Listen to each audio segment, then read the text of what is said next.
Celebrating 4 years of talk like you've never heard it before, this is GabNet, the Great American Broadcast Network.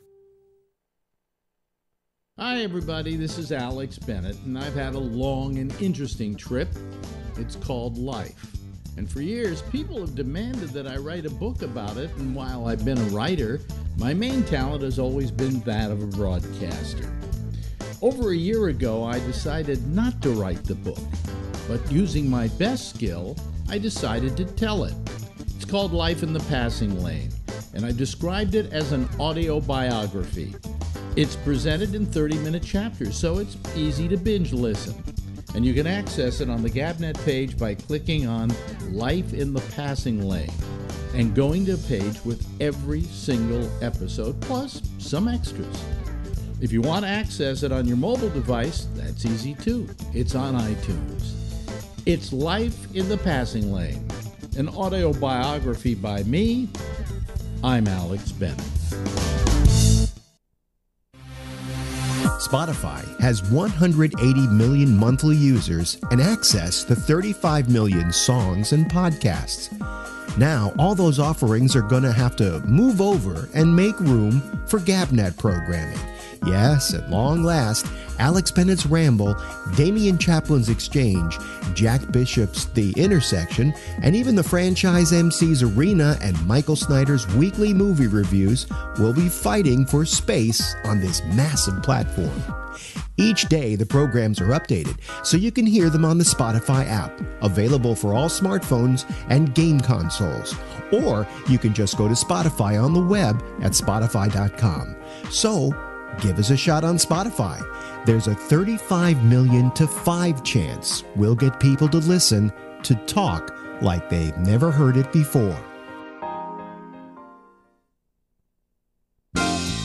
We're GabNet, and we've got you covered live 5 nights a week. First Tuesday through Friday at 9:30 Eastern, it's The Exchange. Let's capture, who are all these people who are watching these cooking shows? And they're stoners, right? So I'm wondering, is this a program that Netflix has absorbed? I don't know, what is the purpose of Netflix making a 14-minute show? Now, aside from those 2 interesting facts about this show, the show is fucking terrible. Do not watch this show. It fucking sucks. Tuesday through Friday at 10 Eastern. Join Alex Bennett on The Ramble. Say goodbye to the unions. Renee, what was the decision? And then we'll go to Patrick. It doesn't matter. Just say goodbye to the unions. No. But I'm not asking you that. I'm asking you what was in the decision yesterday. I'm going to look it up. Okay, let me look it up. Yeah, he'll go look it up at GlenBeck.com. Tuesday through Friday at midnight, The Intersection. Most high school boys, what have we got on our mind? Sex. Sex and girls and girls and sex and sex and sex. And booze and drugs. Yeah, the Asian guys I knew in high school, I don't know, I'm sure they thought that way, but perhaps they were more disciplined about it. Although there was this Japanese girl in high school that your old friend, the Black Avenger, had the hots for. Oh, my God. Be still my sake wanting to drink self. If you like sports, we've got that too, with the Arena Wednesday nights at 8:30 p.m. Eastern. Well, and even if you did that, it doesn't give you the right to grab your Uber driver's privates. I mean, and like, what part of that to him sounded like a good idea? Oh, she played a special song. Catch up on all the shows with our weekend flashback. All shows have the Citizen Panel, an exclusive concept of GabNet.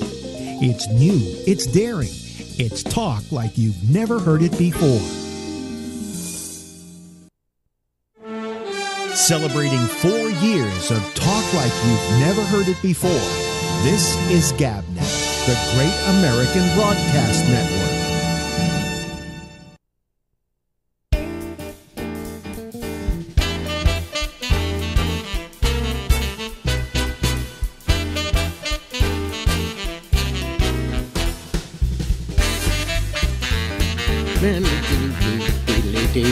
Hey everybody, hello, how are you? It's Alex. I had to go get my hat, and that's why I wasn't singing much of the song tonight. And I know how much you wait for me to sing that damn song, okay?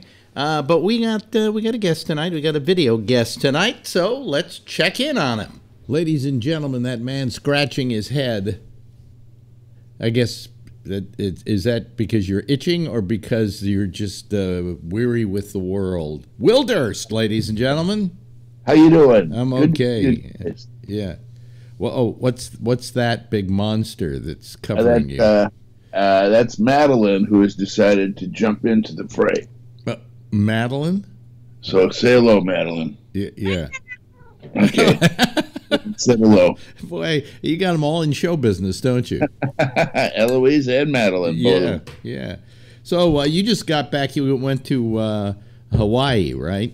We were on the Big Island for 10 days, and it's hard getting back into the flow of things. It's I just want to sit by the pool and read mystery novels, which is what we do when we go to Hawaii. We're not the adventuresome type anymore. We used to be. We used to rappel down the inside of active volcanoes, but not so much. Okay. You did rappel down active volcanoes? Yeah. Now, you go to Hawaii all the time. We do. On the West Coast, it's only a 4.5-hour flight. It's a little different for you guys. That's why you go to the Bahamas and Florida and shit like that. No, we don't, actually. Hey, listen, do me a favor, just so we get your face a little more in the center. Just move that, and then give me a little more head there. Lower the camera. See? Yeah, there we go. Ah, that looks good. Okay. All right. We do all this while we're doing an interview. Big deal. Anyway, it's part of the process. I've never gone to Bermuda. I've never, really? Bahamas? No. My wife has, but I haven't. Miss Marjorie? Yeah, she went once to, I think maybe it was Bermuda or whatever, and I didn't go with her because I didn't want to go. I don't know. You're not a beach guy. Well, from where I am here, where I go is to Europe, right? So yeah, whatever. So, and let me also tell people watching that you're a little out of sync today, but that's the situation with what do you call it? Skype. That made up word. Yeah, it's just very slight, so it's nothing that they're bothered by. So listen, Mr. Durst, a lot of political things happening. The shutdown of the government being the major one. Continues. Day 31. Can you believe it? I mean, the reasoning behind it, it's a temper tantrum. Well, yeah, they had a deal, and they were about to, and Trump was going to sign it. He announced every intention of signing it.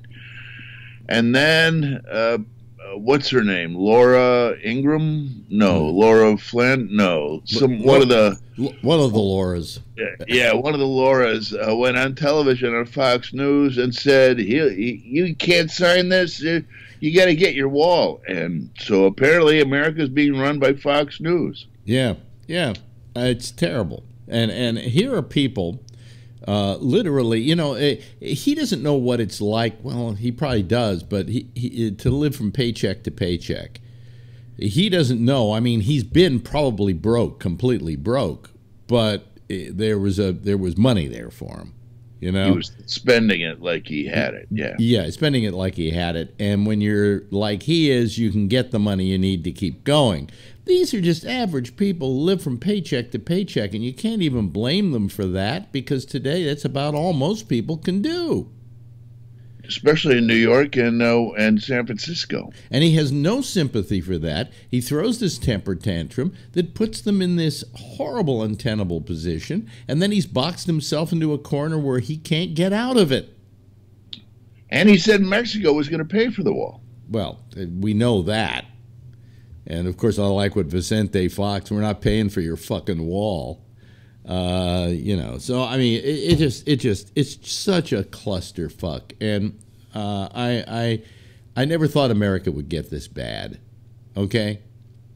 Well, it could get worse. It could get a great deal worse, and I am worried because, you know, you don't run a country by ego.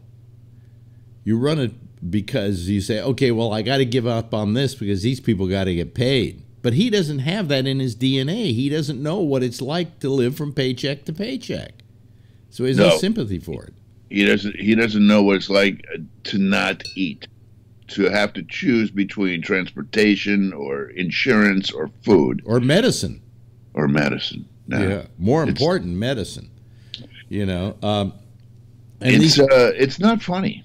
And Rudy Giuliani, even though he's a clown, you know, putting Rudy Giuliani on your legal team is like throwing a hippopotamus on your trapeze squad.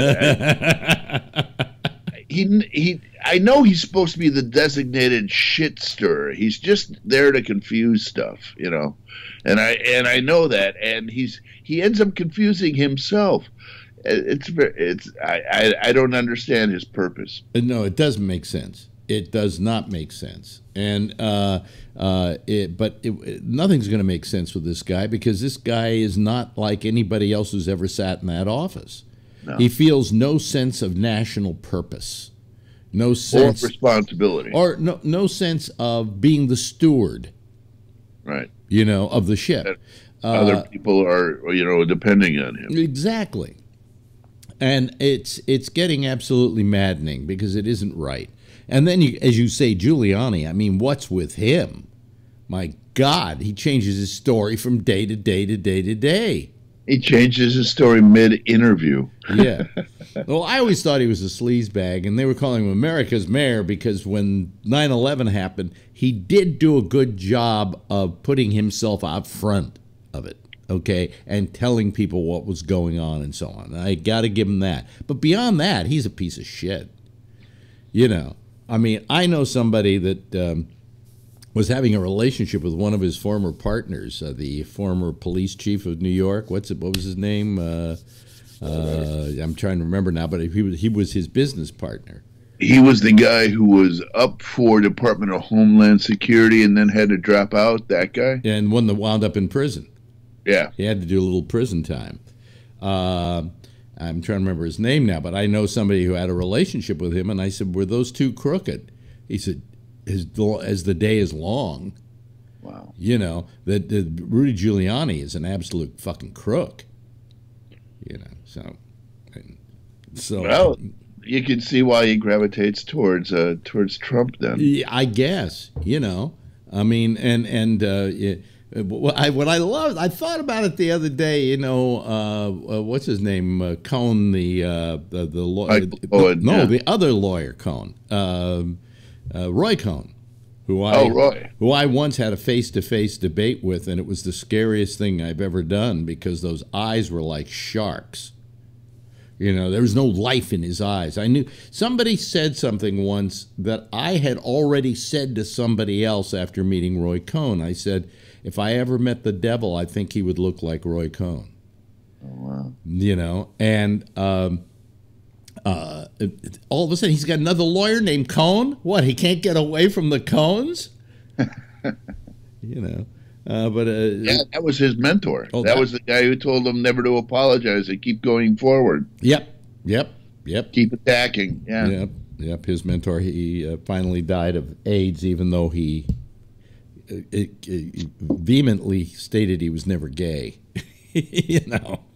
Well, that was the time too. That was the time too. But Cohn was a in the closet gay guy. They did the movie. They play Angels in America, which was later a thing on HBO. Is all about Roy Cohn and him dying of AIDS. And he was just the most vile human being alive. So anybody who would use him as a mentor has got to be the second most vile person alive. A carbon copy of the devil, yeah. Yeah. Now, you said you did a show last night with Willie Brown, and I was talking about Willie Brown last night because we were talking about Kamala Harris. Yeah. And did they have a relationship, or she was... Yes, they dated. They dated. Is that the term? They dated. Yeah, they dated. And the national press is kind of wandered around the question. Well, did you guys actually do it? And nobody's actually asked the question. Did the two of you? But Willie's answer was she was very smart. She dumped me early.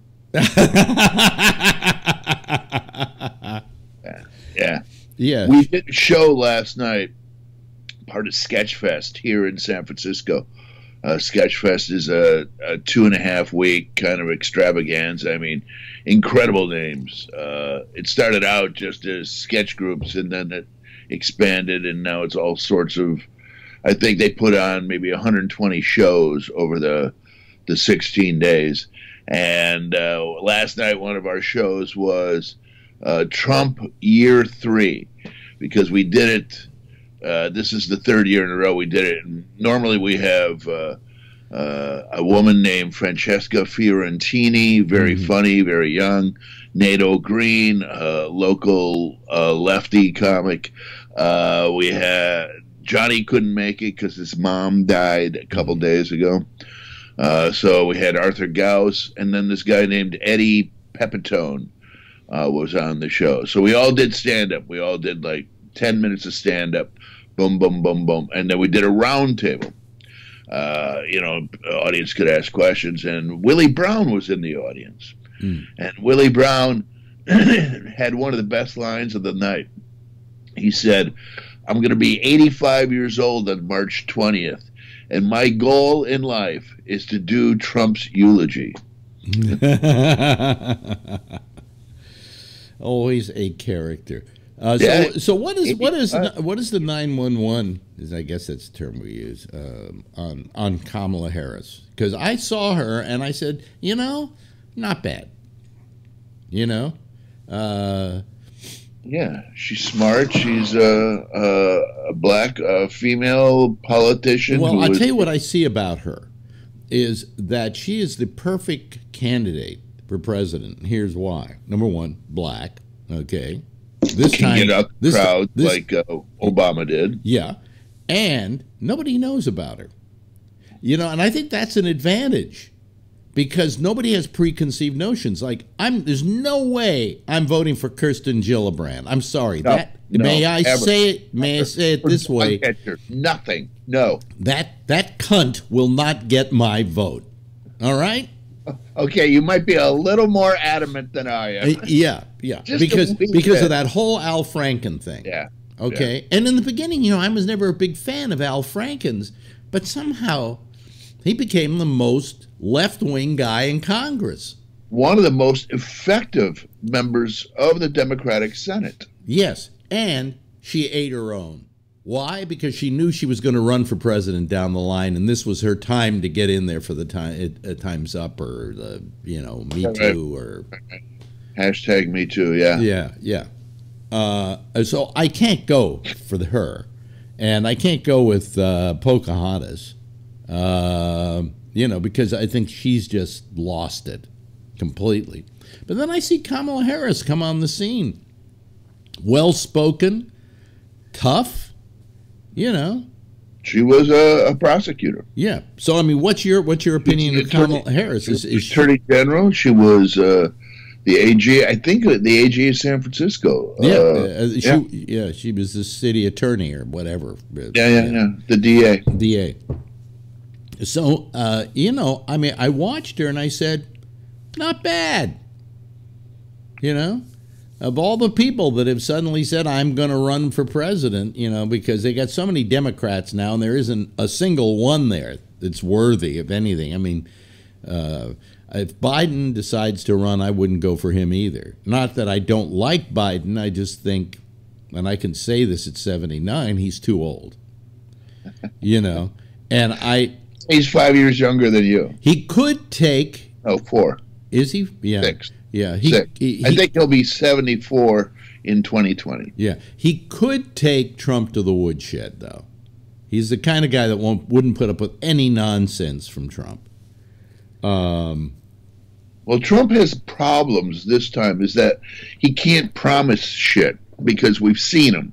he said, "Oh, I'm going to get you better health care, cheaper," and people went, "Yeah, okay," and now they realize, oh no, he can't do it, and so he's got that problem where he can't promise anything. He could promise anything, and he did in 2016. He just made shit up and said, and people said, yeah, he can do it because he's an independent, and now they realize, oh no, he can't do it, and he just said shit, and so he's not going to have that luxury, and that's at least 3 or 4. I have a Trump fan on my show all the time, and he says, well, Trump has kept all his promises. And I said, that's the terrible part about it, because those promises were pulled out of his ass, and they really didn't have any reality in them. There's somebody, this is a great quote that I'm going to start using, actually, because there was a guy on, MSNBC, I don't know who he is, so I can't give him credit for it. But when they talked about the wall, he said the technology of using a wall is right up there with moats and alligators. And it's true. A wall is perhaps the least effective method you could come up with for border security. Drones, electronics, things like that, much better. I saw something, and I like you, I don't know where I saw it, but it's a 4th century answer to a 21st century problem. Exactly. Yeah. I mean, I've been to the Great Wall of China. They were doing it back then, all right? And theirs was much better. Theirs went how many miles? And stuff. Yeah. Yeah. And that thing is still standing, I might add. Some places it's fallen apart, but still, you can see it from space. No, you can't. Yes, you can. You can see the Great Wall of China from space. They say you can. I've never been to space, so I can't say whether it's true or not. That's a myth. Is it really? You can't see it from space. No. A lot of myths out there that we believe. Oh, okay. Well, going swimming 30 minutes after you eat, not a problem. Not a problem? Swimming 30 minutes after you drink alcohol, that's a problem. That's a problem. Well, you know that from lying on the beaches. From lying on the beaches in Hawaii. Yeah. Actually, we're pool people. That's the irony. We go to Hawaii and we hang out at the pools. Were you always pool people, though? Or as years have gone on, you become pool people? Right. Yeah. Because we used to go snorkeling and, swim with the dolphins and, now I read mystery novels next to a pool. When we went to China, a vacation. I climbed up, 1,000 stairs, maybe more, to get up to the top of this Great Wall? No, not the Great Wall. To get up to the top of this rice field, this Longji, it's called, and that was quite a walk, Yeah. And I'm thinking now, it's how many years later, maybe 6-7 years later, I'm trying to think, could I do that now? But you can pay people 100 to carry you. What?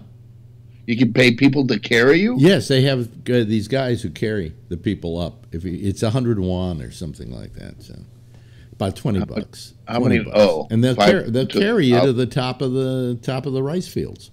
Yeah, see, I'm no good with that. Yeah, and I also, it's been about 3 years since I've driven a car, and I don't know if I still can. I'm sure I can. I'm sure the minute I get behind the wheel of a car, I would know exactly what to do. But yeah, and then crash into something. So I don't know. So Prince Philip. Oh, Prince Philip. How about that one? I mean, at his age, hey, I can say this, okay? Because I'm. You're 19 years younger than him. I'm 19 years younger than him. At 97, I'm sorry, you don't drive. And he went out the very next day after his car turned over. They bought a new one. They bought a new Range Rover. Yeah. In a Land Rover, brand new Land Rover, and without a seatbelt.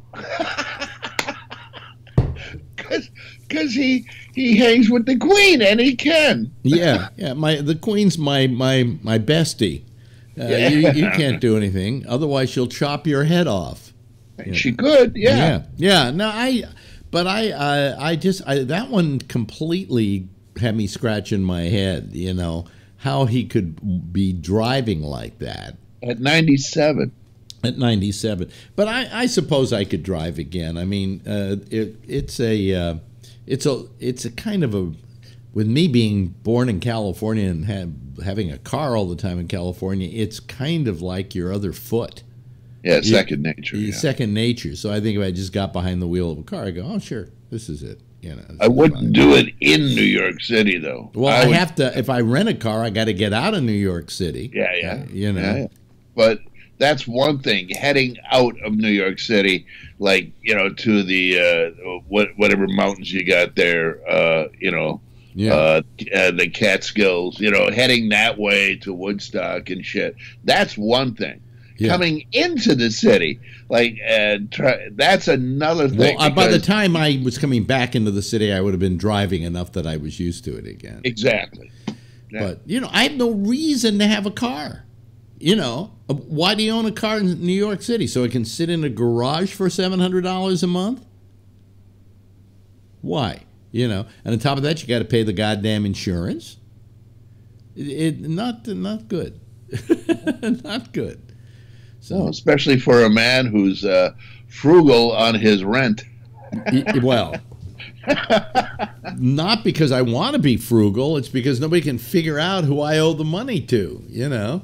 Is that still going on? Oh, yeah. Yeah, I don't have a lease with anybody, so I have no financial obligation to anybody.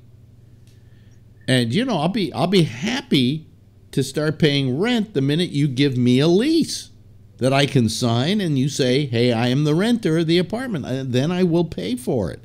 Until then, you know, if people say to me, well, you're putting all the money in escrow and everything, there's no way they can collect the money because there's no, I'm sitting here, I've been waiting for the last 7 years for somebody to say, or 6 years, for somebody to say, hey, you owe us the money.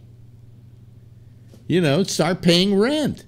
Someday these two people are going to get together and go, this, you know, this is Terminus. This is, yeah. Here's the lease. Yeah. You know, so, and I think next month, is it? I think it's next month. Yeah, they're having they keep holding off these mediation hearings. And there's a judge who's supposed to rule on something last year that wound up costing us about $12,000 for papers and stuff like that. And she's never made a ruling. I mean, it's the slowest goddamn thing you've ever seen in your life. It's going on into, I think maybe this is, will this be the 7th year or something? It's been going on since 2013. So how long is that? That's 6 years. 6 years. Huh? Yeah. So, I mean, it just goes on and on and on and on and on and on. And, you know, we don't pay rent. We're used to that. It's the rent is fine. Yeah, and then the question is, and you have to write that check every month. If you want to charge me rent, what legally can you charge me? Because we have things like rent stabilization here and so on. And we claim it's only about $1,500 a month because that's what the rent stabilized price would be. You know, meanwhile they're renting other apartments that they renovate for like $7,000 here, but this hasn't been renovated. All right, and they can't charge that to the. You know, right. So we don't know, even if we wanted to pay rent tomorrow, we don't know who we pay rent to, and we don't know how much the rent is. So obviously, we don't have any kind of a deal here. So you're not putting like $3,000 a month away in a special account? Or? No. We asked our lawyer once, should we do that? And they said, well, you could, but you don't have to. You know, you don't owe money to anybody. You'll owe money to them once somebody decides that you owe them money. It's ridiculous. It's ridiculous. It just keeps going. The velvet trap is what it is. Yeah. Velvet trap. The velvet trap. So, anyway, the State of the Union address, the president now wants to give it in front of a rally or something. Yeah. Well, he always wants to do it in front of a rally. He likes that instant gratification. Yeah. Blame him. And I think Pelosi's taking him to the woodshed. I think that's good. I think she's... You know what amazes me is he doesn't have a nickname for Pelosi. He doesn't, does he? No. I mean, everybody else, he comes up with a nickname. You know. Yeah. I don't know if he respects her or... in front of a rally he will deliver the State of the Union despite he rescinded invitation. That's what the MSNBC says. Yeah, but where's he going to do it? At Congress? They can't go to Congress because they won't go into session for him. Oh, is that why they... Well, she disinvited him. She says, you know, you can't do this during this shutdown because we don't have the manpower to... Which is bullshit. But she has the right. You know, the State of the Union... She's the Speaker of the House. Well, the Speaker of the House has to invite the President of the United States to give a State of the Union address. If she doesn't invite him, he can't give it. Well, he can. Yeah, he can give it, but not in Congress. Well, she said you can submit it in triplicate. What about post it? Can't he do it in the Senate? No. Why not? No, it's a joint. Meeting of the Senate and the Congress, and the Congress does the invitation. So Mitch McConnell can't invite him to come to the Senate. No. Because it's a different room, isn't it? Yeah. Well, no, but it's a different room. But what happens when he gives the State of the Union address? The Senate sits in with the Congress in that congressional room. I don't know where they all sit. They sit on each other's laps or something. I have no idea. He must bring in, folding chairs or something. By the way, did you see the episode of Family Guy where he goes to Washington and it's a whole episode with Trump?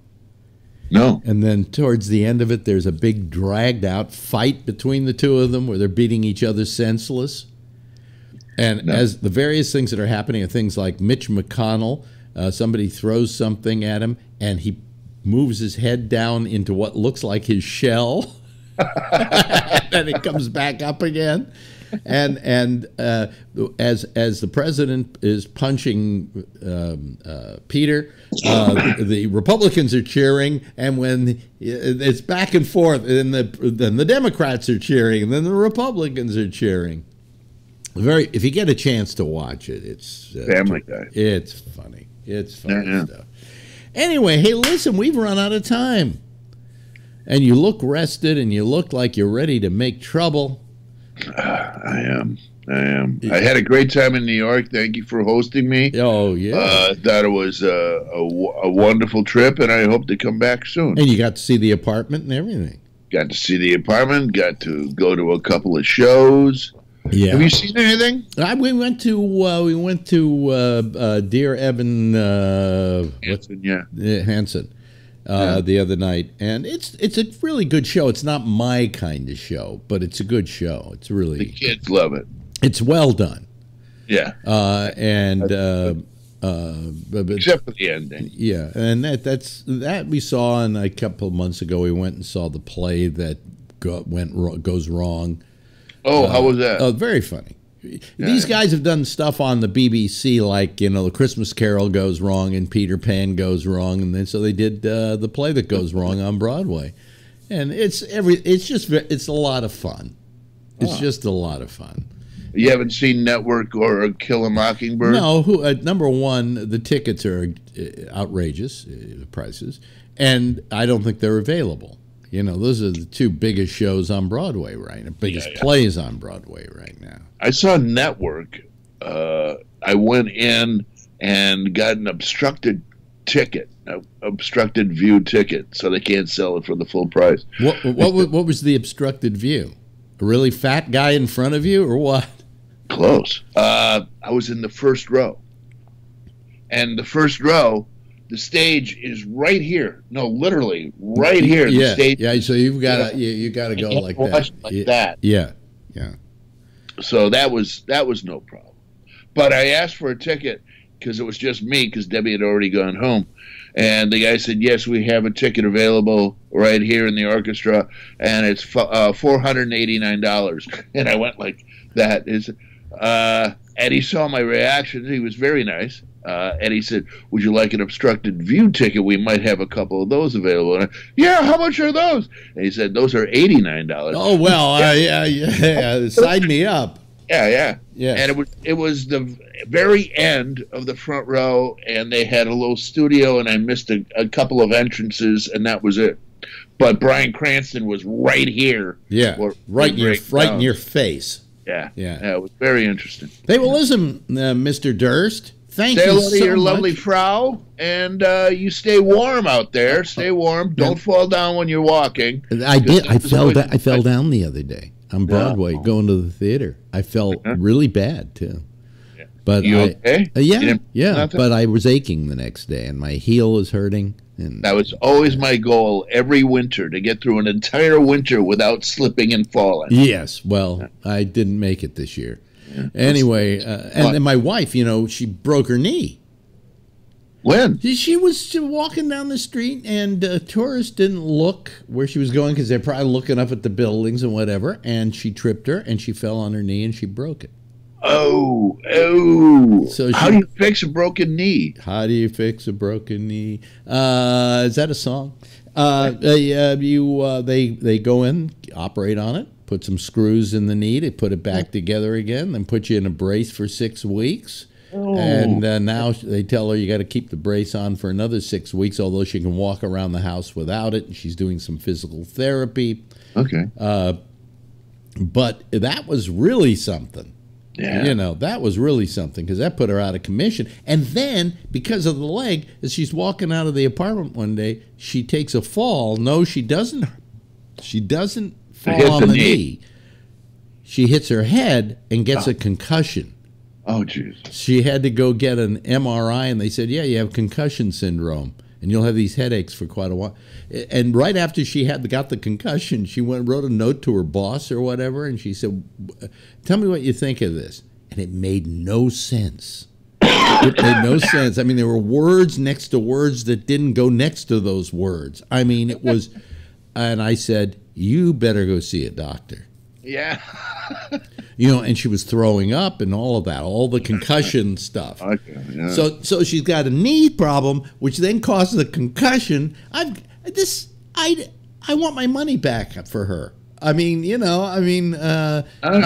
don't say that, because they do that whole thing and pick you up and take you out. No. Well, this is one of the longest times we've spent with each other, and I think it's wonderful. I could spend hours talking. Have a great rest of the winter, buddy. You Hope too. To see you in spring, and let's talk in another couple weeks. Wave goodbye, Will Durst. There he goes. Bye. Celebrating 4 years of talk like you've never heard it before. This is GabNet, the Great American Broadcast Network. Hey, thank you very much, Will. We love having Will on the show. Will is so smart, and he's so funny. And if he's playing at a theater or a place near you, be sure to go see him. He is well worth the price of admission. Okay? I'm turning on the GabNet line now so that you can call and talk to me if you want to talk to me. Last night it was a little slow, but we did our thing, and we want you to do your thing now by calling us, and joining our citizen panel. Our numbers are the way you call us and all of that. You go to gabnet.net, and you won't miss any of the show, the video of the show, because the video is running there right now. Yeah. At gabnet.net, and over on the right-hand side of the page, it tells you all the things you need to know about getting in touch with us and talking as part of the citizen panel, which is not just one, not just two, not just three, but sometimes upwards to 10 or 11 other people. And here comes Scott Boddicker, ladies and gentlemen. We haven't heard from Scott in a few days. Hi, Scott. Hey, Alex, how you doing? How you doing? Hey. Just to follow up on Will Durst's interview with your talk with him about Trump's nickname for Nancy Pelosi. Yeah. I like to call her Nancy. That's his nickname. Nancy Pelosi, or as I say, Nancy.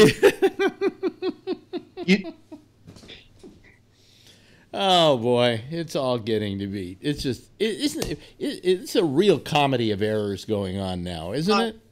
It's entertaining, and I do like Trump. I think he is fantastic for the country. He makes us all laugh. Yes, I think that he gets us together in, what are those pictures you've got in back of you? Comedians. Oh, comedians. Okay. Phil Meyer has pictures in back of him. If you're listening to this, the audio of the show, you can't see them. You can't see Phil either, which is a mitzvah, as we call it.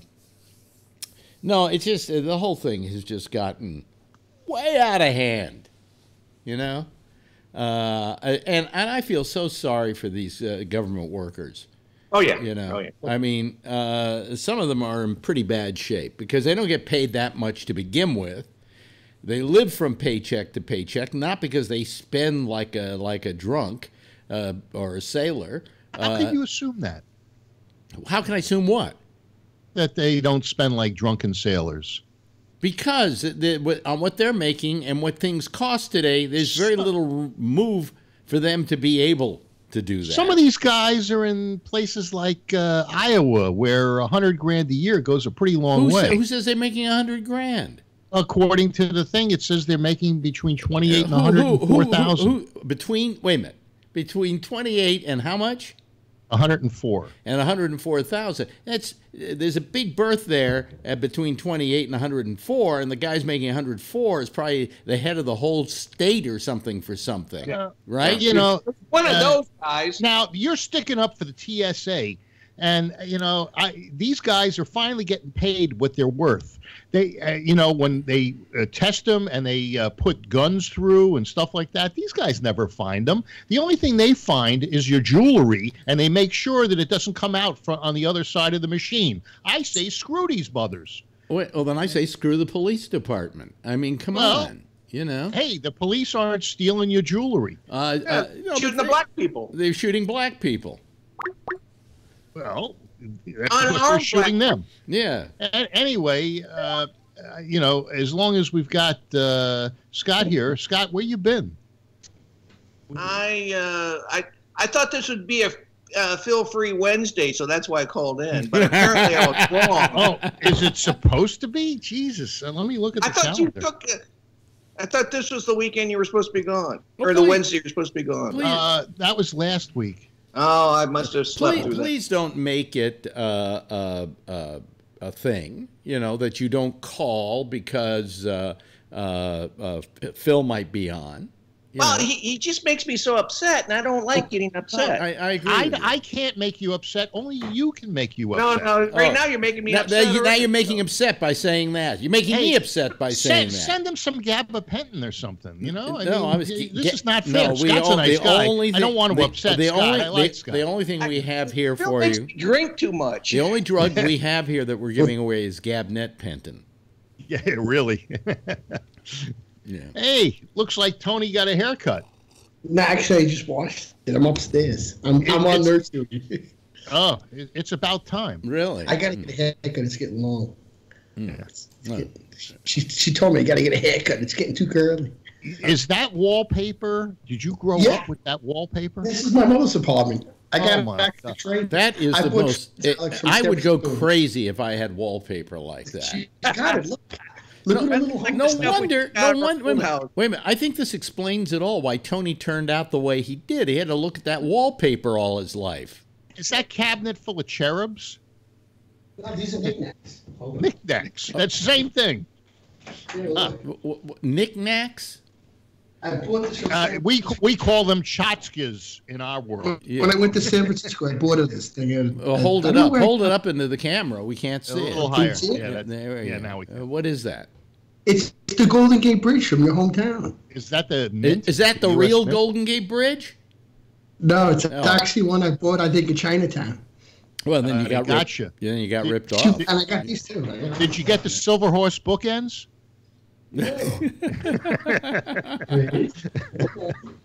How about the sombrero? Well, I actually took the candy out of this. She kept it. Yeah. This was from that Ghirardelli Square. She did. Boy, you are a sucker. I wish I were there running a souvenir stand when you come around. Hey. Oh, wait, this was nice, Alex. Hold on. What? Yeah.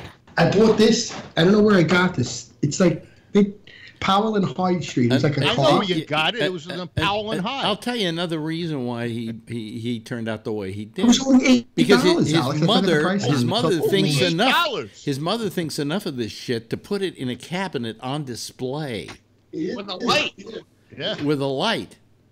Yeah. Hold on. I got more stuff here. I feel like we're like intruding on her space. Don't you? That's all right. She likes to show it to people. Go over to the underwear drawer. She's sleeping anyway, but she's calling me. She's like, I'm on patrol. I sleep upstairs now when she needs me, which is like 24/7. Look. Well, you're just Norman Bates. That's all you It's are. true, You're Alex. Norman Bates. Because she doesn't leave me alone when we're going to talk about nothing. Ma, you sleeping? Not anymore. I don't hear her. So she might be out. I got the wind thing going in there. Yeah. Well, you know, do what I do every now and then with Marjorie. If she's sleeping really still, I kind of tickle her or something to see if she's moving, because I'm afraid, one night I'm going to wake up and she's going to be God forbid. an ex-wife. I mean, you don't know, so. Every now and then, You've never made it to widower, have you? I haven't made it to widower yet. No, no. Jack Bishop has. Yeah, Jack Bishop has. I haven't. And I don't want to be, but being a widower now would be better than being dead yourself. So I don't know. I don't know what the answer to that one is.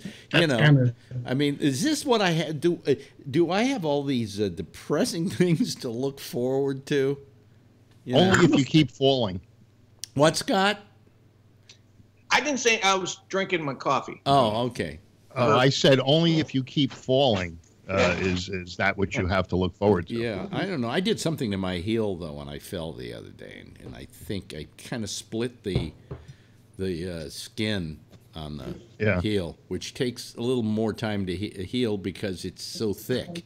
Yeah, put one of those monk skin things on it, to protect it.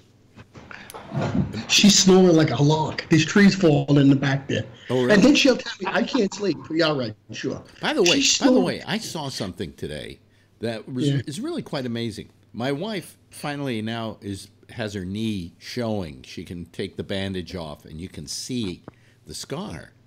Well, did she start wearing skirts above her ankles? No, but I got to tell you, the scar is like hairline. Wow. You know how why it isn't all jaggedy and stuff? Because the guy cut a straight line. No, they glued it together to put it back together. They used glue. So I'm thinking of putting glue on super glue on my heel. Oh, then you'll stick to your shoe and you'll never get out of it. Yeah. Right. Yeah. But no, I still have. I don't know if people can see this. But I still have that. Look at that. That was from the fall. That's called a boo-boo. Yeah, it's called a boo-boo. But then I did something to my heel where I split the heel a little bit, and there's a little bit of brownness there from blood. You really went down. Yeah. And then last night. Now this never happens to me. I mean, very rarely. Early in the day, I blew my nose, and there was a little blood in my nose. Right. So last night, right after the show was over, my nose is plugged up, and I go to blow it, and all of a sudden, I must have blown a gasket or something. I started getting a bloody nose. I've maybe I had a handful of them in my lifetime, but they always amaze me because it's just coming out by the pint. Was there blood vessels in the nose that you might have blown a vessel or something? Yeah, undoubtedly it was a vessel. And so there I am trying to, and it's going everywhere, You know what I'm talking about, Scott. You've had it happen. Oh, yeah, you used to have like that, but now that you're on blood thinners and the baby aspirins and everything, it's going to be a lot worse. Oh, no, really? the only time I had it, it was this tough kid in high school in the bathroom, and he let me have it right in the nose. Even then, nobody liked you. Why is it, by the way, speaking of blood coming out of people, why is it in movies, no matter what they do to somebody, like they stick them in the stomach with a sword or something, blood comes out of their mouth? It's always blood coming out of their mouth. Usually it's the lungs. Or something, and then really. So that's accurate that people would suddenly have blood coming out. Okay. Hello, Kevin. Kevin, can you hear us? I don't know. Kevin, can you hear? He's trying to figure it out. He's stuck. Yeah, I'm sitting around here in the studio. He's hypnotized by the microphone. He looked like he was frozen, but yeah, he's got bad bandwidth. It looks like. Is he there? Are you there? Kevin's moving. Yeah, he's moving. Hello? Yeah, we can hear you. We can hear you. Yeah. Can you hear us? Yeah, I'm just turning off stuff here. Sorry. Okay, good. Anyway, so I'm looking around here, and I'm thinking about all things I'm sending away and buying, like USB ports and things like that, 3.0 ports, to completely redo this whole area, and I'm going to have to, like, one of these days do it over a weekend, put in the new machine. And it's not going to be pretty, because I'm going to have to unplug everything and then replug it, you know. I moved my desk to the other side of the little room that I have it in with the computer. And I started going through the wires, and I hadn't moved this desk in 6-8 months, and the wires were not tangled when I first put them there. Now, after I moved the desk, I saw that every wire was all jumbled up, and then I found all these wires that weren't connected to anything. Oh yeah, no, I'm sure I have tons of wires down there that are not connected to anything at this point. But it's. I may have to say, all of a sudden online, I'm not going on tonight because I haven't got the thing working yet. But I can probably do it in a lot less time. But I want to just pull everything out and put it all back in. Hey Ray, is it cold in Palo Alto? No, I'm just incognito. Why are you incognito? No, I'm just joking. Yeah, I'm cold, man. It's cold in my house. Is it really? I thought you had radiant heat in those Eichlers. I do, but it's not. I don't know, but like if the temperature drops really fast, it takes forever to heat. You know what I mean? Do you live in an Eichler house? I do, yeah. Oh wow, that's cool. Yeah, it is. At one point, they became very déclassé, and now I guess they're kind of hip to have one, right? Yeah, when we bought it, it was very déclassé. Now it's very hip. Explain what people like that retro stuff. Explain what Eichler homes were. Eichler was a guy who produced mass quantities of homes, and they were in the kind of post-war. How can we describe their architecture? The walls are thin. They used radiant heat. They have a lot of glass. I live in one. You want me to do it?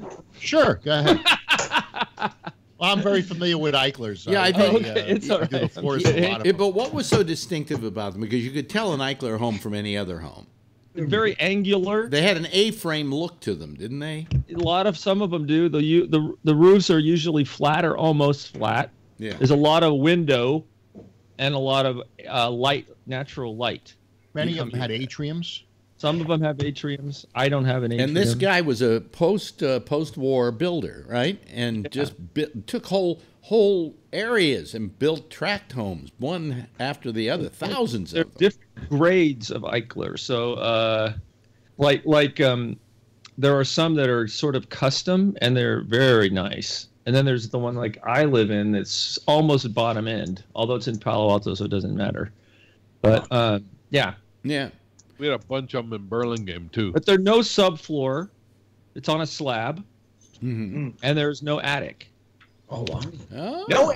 So there's no insulation either. There's no. Yeah, you have to do that all after. Like I had to get double pane windows put in, insulation in the roof, insulation in the walls. There's nothing. But there's no attic and there's no basement. Where's the burner then. And when I first moved in, it was single pane windows, and you'd be sitting near the window if it was windy and cold outside, and you could feel the wind coming through these giant windows. Now wait a minute. Tony had a question. What was your question, Tony? Where do they put the burner, Alex? Like there's there's no oil burner. No oil burners. It's radiant heating. It's hot water. It's pipes under the slab, but a lot of them don't work anymore because they use galvanized steel. Luckily, I have copper, so it didn't get ruined. Radiant heating is the floor's heat. Yeah. Oh wow! And there's a pump, and I got like I bought at the top of the line one, so it pumps all the way to the back of the house. Yeah. It works better if you don't have any carpet either. Yeah, radiant heat's actually very comfortable. Yeah, if you can get it at the right level. The problem is when there's big fluctuations in temperature, it takes forever for your house to heat up. Well, you got to bring it up only a couple degrees a day because you have wood floors. I guess it's a great subject for this time of year, but I got to tell you that when it comes to heating, the worst for me is electric heating. I just find electric. Well, you got steam, right? Alex, we've got radiators. Radiators, yeah. Yeah, you got steam. Now, Marjorie calls them radiators, but I told her they're not radiators because the heat doesn't radiate. You want me to show you? It radiates. Radiator? Yeah. She comes from Philadelphia, and they say radiator down there. Right. Well, they say Philly said rhymes with gladiator. You know, how come in Pennsylvania they have all these weird ways of saying shit? Yeah, they call shit like soda. They call it pop. Really? And I have a friend from Philly. His last name, everywhere else in the country it's Doherty, but in Philly they say Doherty. Really? His name is Jack Doherty. Doherty. Yeah, in Philly. Doherty, I think. Doherty, yeah. But it's spelled Doherty, Yeah. Yeah. Yeah. Let me see. Hello to Brian, by the way. Good evening, Brian. You're acting like the little enunciation Nazi again, are you, Mr. Bennett? No, I'm not the enunciation Nazi, but yes, you are. Radiator is blatantly wrong. How many here would agree that radiator is wrong? Would you raise your hand, please? I say it like only in New York. Radiator. You say radiator. I say radiator. I don't think New Yorkers call them radiators. My rule of thumb, as long as you're not, they call it radiator, or what the fuck you call it.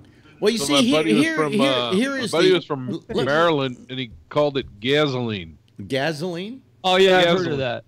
Gasoline. Well, Brian, let me also inform you that I am a broadcaster and I'm an announcer, and I feel that I am a steward of the English language. That if I must use it, I must use it well as an example to others to do the same thing. Yeah, but we're the citizen panel, and we talk like the rest of those guys. I'm a grammar Nazi and an enunciation Nazi myself, but only to myself. Oh, well, here's what's happening. Next month is the month that I hate most of all, and the reason is it's February. And everybody goes around here going, February. Oh, I hate that. It's not February, it's February. Look how it's spelled. There's an R-U in there. It's February, not February or February. It's February. Well, everyone that's like you know what else bugs the hell out of me is Happy New Year's. Or it's New Year. It's New Year, not New Year's. Okay, there is this moron who does these ads in New York over and over and over again for an online casino out of New Jersey. All right? And he's got these women who do the dealing to you on your computer screen. Right? And he says, we have live dealers broadcasted live. And I wrote them and told them, I said, he sounds like an idiot. There is no such term. Something may have been broadcasted. That's the past tense. But when they're doing it, they're not broadcasted it.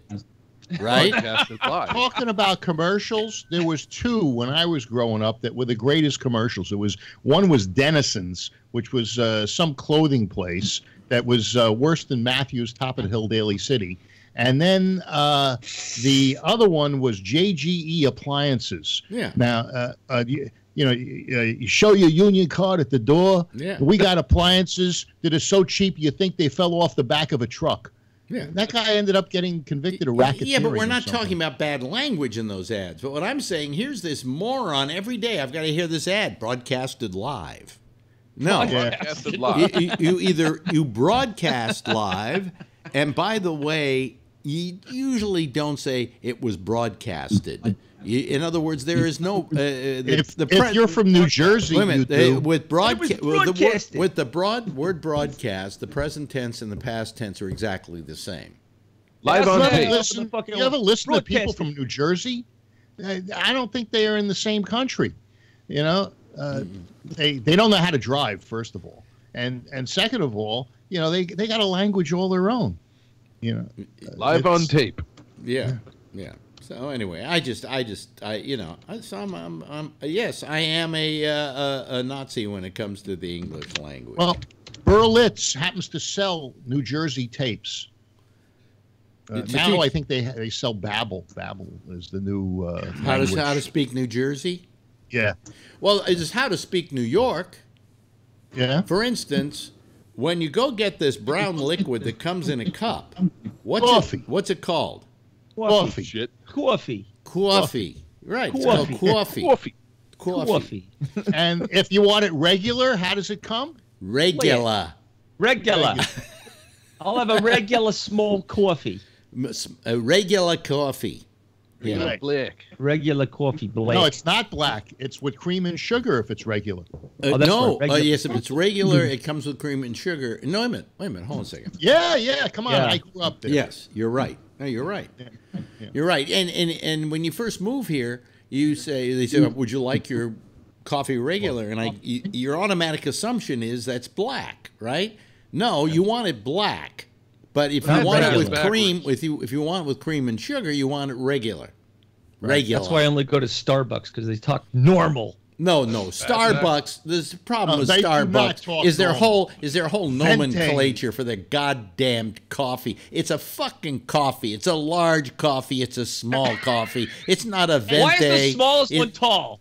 There was some moron in front of me this morning at Pete's. And this guy's ordering a coffee. I'm standing there, and it must have taken him 5 minutes to describe how he wanted this with a shot of that and a thing of this. I was ready to put I want a half-calf venti mocha. But I didn't want to get and so I don't go into Starbucks because I don't know what to tell them. I go, can you give me... I purposely speak English when I'm there. You know, I want a small coffee, and they said, "You want tall? No, small." I went in one day and I said, "Give me a coffee," and they looked at me like I was from outer space. You know. Well, I've lost the taste for Starbucks is too weak. You know, this Pete's is better. But the guy who owns Starbucks, what do you think I got in this cup Starbucks, right now? In this cup right now, I'm doing Pete's.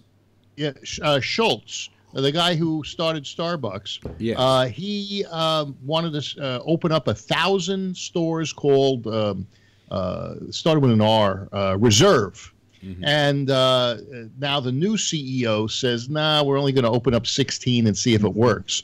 But what the Reserve was supposed to compete with all the high-end coffees, Blue something, and there's a few other. There's some high-end coffees. I can't imagine paying more than you pay for Starbucks. By the time I put my sweetener Blue in bottle, there, it doesn't matter how it tastes, you know. Yeah. But I mean, I do like Pete's. And girlfriend goes to Starbucks every day, and I tell her Pete's is so much better, but there are no Pete's here. Well, you know, the Death Wish coffee I didn't think was as strong as Pete's. No, there's a Starbucks Plus you can buy in the K-Cups that's double the caffeine, but I can't tell the fucking difference. The thing with Pete's is you never know what you're going to get. Like one day it could be kind of okay, and the next day you're like your heart's pounding out of your chest. Yeah, I went in. They gave me some African thing, and it tasted like Colombian. And I don't like Colombian. I like French roast or Italian espresso. Oh, really? French roast and Italian is typically stronger than Colombian, I guess. Yeah, I know. That's what I like. I do like strong blends, but I do like Colombian every once in a while. Colombian tastes like earth. You know what my favorite is? It's pure Kona coffee, but you can't get it like That's pure, not without. 100%.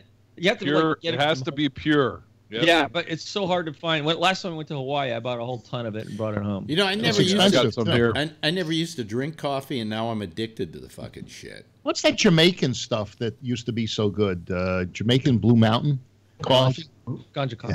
Ganja coffee. Yeah, ganja. Ganja. It's a good stuff, man. Yeah, good stuff. Yeah. You know what's good like in it. Miami? Cuban coffee. Hey, by the way, somebody came over. I won't say who, and he brought some ganja with him. But what he did is he had a vape, and it was a vape mixture to go in. It goes into the vape, and I had never vaped pot before, and that's not the only way I do it. Huh? That's how I do it. Yeah, it doesn't have the smell, does it?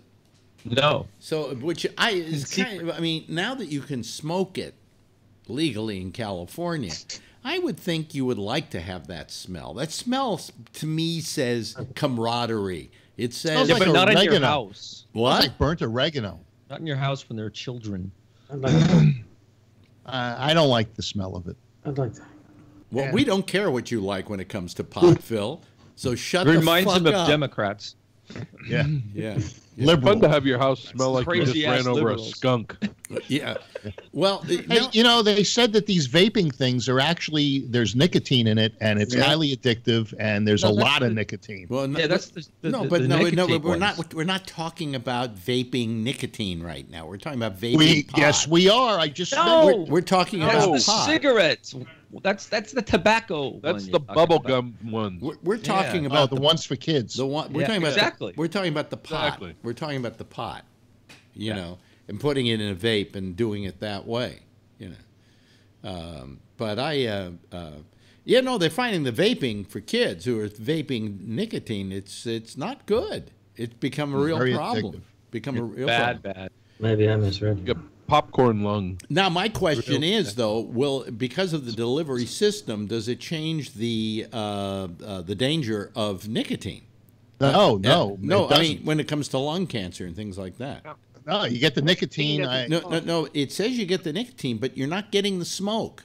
You're not You're not getting the carbon monoxide. and Yeah, all that you're not stuff. getting the there's, carbon monoxide. there's no tar and all that other crap. So no. So I think But you get what they call popcorn lung. I'm not sure what that is, but it's like I think it's I don't know, some kind of vaporizing in your lung or something. Really? Might be from the heat. Yeah. Yeah, but you know what it is. Whenever something comes along, cigarettes were this way.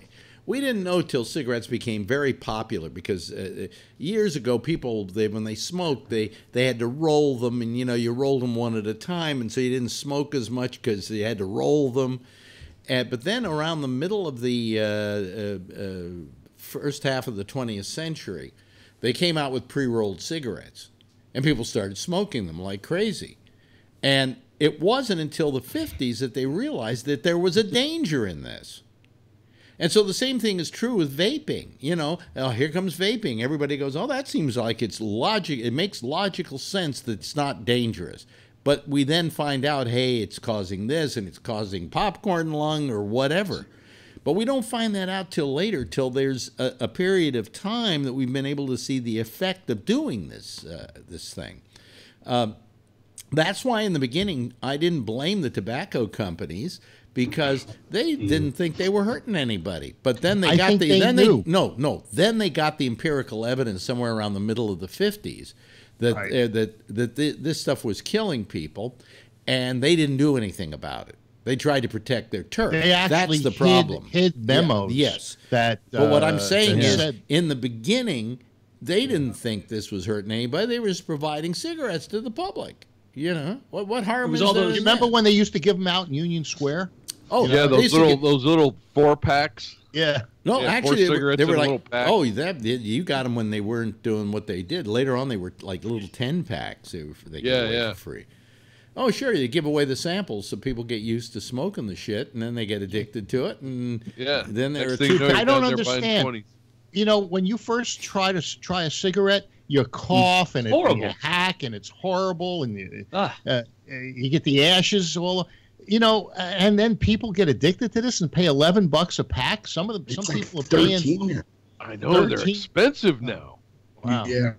You know, I did it one time because I was around people who were smoking constantly.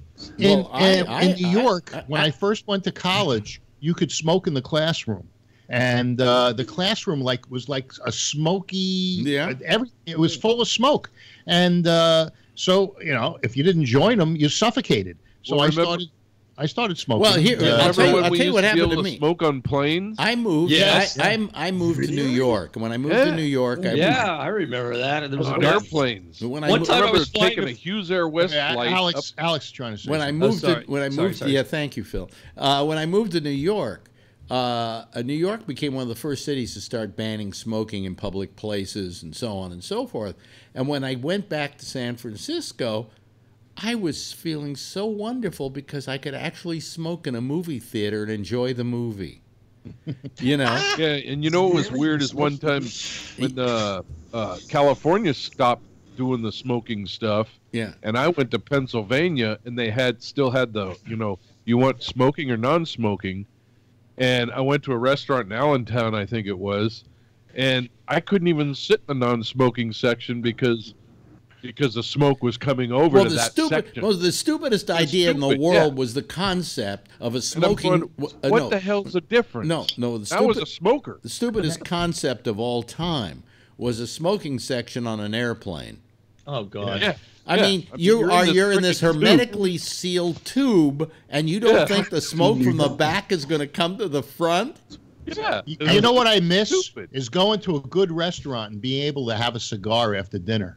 You go to the Bankers Club or the top of the B of A. They used to come out with a box, a big thing of cigars, and you'd say, "Okay, I'll have that one, Ramona Lonis." I remember telling some kids once that I would prefer, because they were smoking. I said, "I prefer that you do heroin," and they were aghast. "What do you mean? Why I do heroin?" I said, "Well, at least with heroin, you get an effect." I said, with smoking, there's no effect. The only reason you're smoking is to keep from not smoking. You're just inhaling. Just early death. You're doing it because if you don't do it, you will want a cigarette. But with heroin, at least you get high. With coke, at least you get high. With marijuana, you get high. But there's no high in smoking. Do you think the people that do heroin after a long period of time still get high? Or they just need it to be normal? I'll tell you what happens to people. This is something that one of the facts about heroin that most people don't know about, but it's true. A guy can be a heroin addict, and if he doesn't overdose and he manages to not kill himself doing it, and he gets to be around 45, 50, all of a sudden, one day he wakes up and doesn't want to do it anymore. It's like it's what was called among addicts maturing out.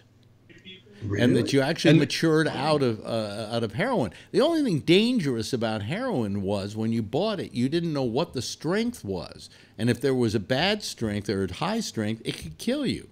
If that whole thing had been regulated, if that whole thing had been regulated by the federal government so that you knew what kind of dose you were getting, we would have cut down on heroin deaths immensely. How about not doing it in the first place? Well, that's... No, you don't understand. We should have had a wall, and none of it would have been here.